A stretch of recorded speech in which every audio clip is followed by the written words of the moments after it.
ইতোমধ্যে প্রকাশ পেয়েছে কিয়ামতের যে সব আলামত। ঘনিয়ে আসছে কিয়ামত, তওবা করে ইসলামের পথে ফিরুন। কিয়ামত হবে এই বিষয়ে কোনো সন্দেহের অবকাশ নেই, তবে তা কখন হবে তা আল্লাহ ছাড়া কেউ জানে না। এমনকি মহানবী হযরত মুহাম্মদ সাল্লাল্লাহু আলাইহি ওয়াসাল্লামও জানতেন না কিয়ামতের সময়ে। তবে তিনি কিছু আলামতের কথা বলেছেন।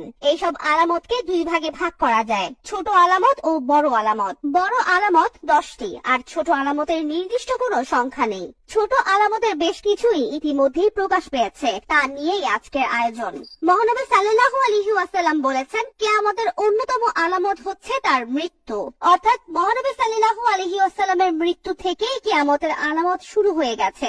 বলা যায় এটি ছিল আলামতের শুরু। আরো একটা আলামতের কথা মহানবী সাল্লাল্লাহু আলাইহি ওয়াসাল্লাম বলেছেন, কিয়ামতের আগে তোমরা দেখবে খালি পায়ের বেদুইনরা একে অন্যের সাথে প্রতিযোগিতা করবে কে কত বড় ইমারত তৈরি করতে পারে। অর্থাৎ 70 থেকে 100 বছর আগেও যে আরবরা অর্থ কষ্টে ছিল, তারাই এখন পৃথিবীর সবচেয়ে বড় বড় দালান তৈরি করছে, যার উদাহরণ দুবাইয়ের বুর্জ খলিফা।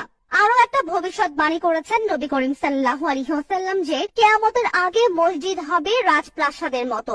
যদিও মহানবী সাল্লাল্লাহু আলাইহি ওয়াসাল্লামের নির্দেশনা ছিল মসজিদ হবে সাধারণ, কিন্তু আজ আমাদের আশেপাশের মসজিদগুলোর দিকে তাকালেই দেখা যাবে কি নেই।